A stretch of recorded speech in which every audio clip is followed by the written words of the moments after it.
may bahay na iiwanan. Ate sa taas, ate at boto ito ka. Yun ang kwarto pa, oh. Eh, buksan yung ilaw. May bathroom, Buksan natin yung ilaw. toilet.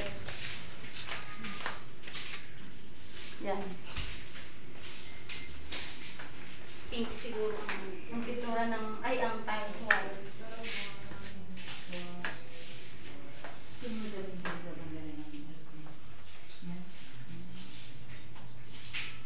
Punan mo yung aircon mo dun. Sa taas, ang ganda rin sa taas. Pink, babae na yan, pink. Babae ko. Anak sa Tara. Saka ang ilaw. Tuban mo dito. May ilaw ka yan. May Erenola.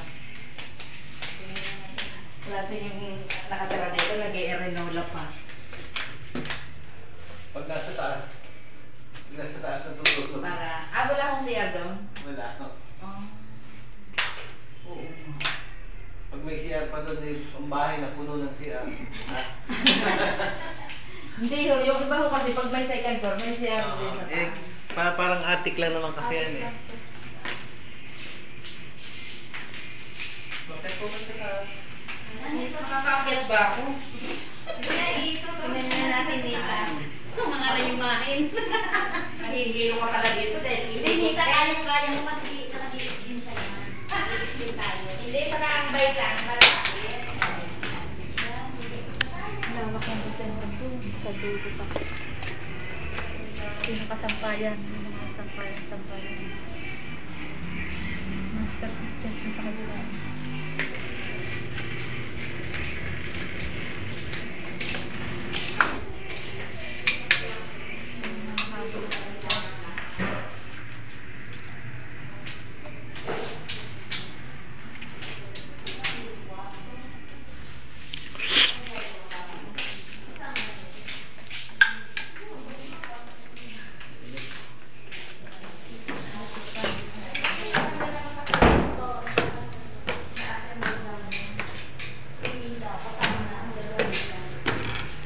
Siguro pag nakasama sa ano ka, sino makikita sa uto?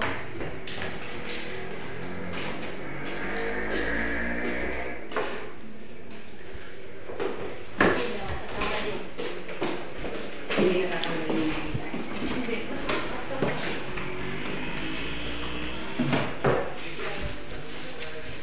Ano ba to? Hindi ko alam.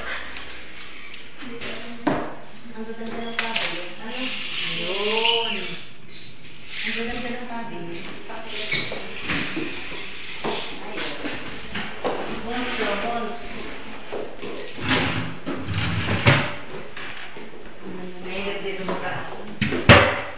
Ay, hindi ko din mapakabit. Ano na yung cellphone. May plansa na iwanan na yun.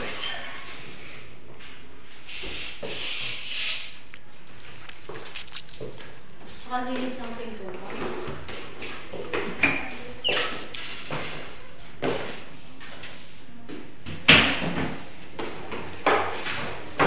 Bintana, bubuksan na lang kasi yung mga mainit.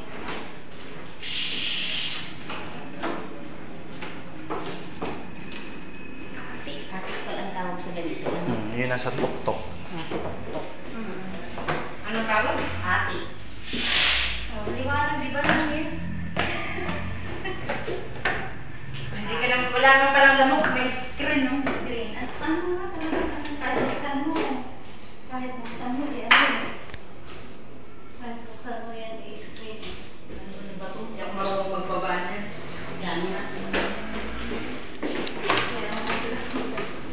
Kaakyat din.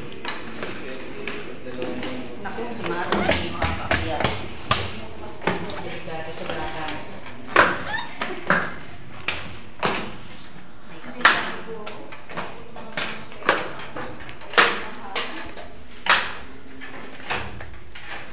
Pag maliit ka sa space, ganito ang hagdan.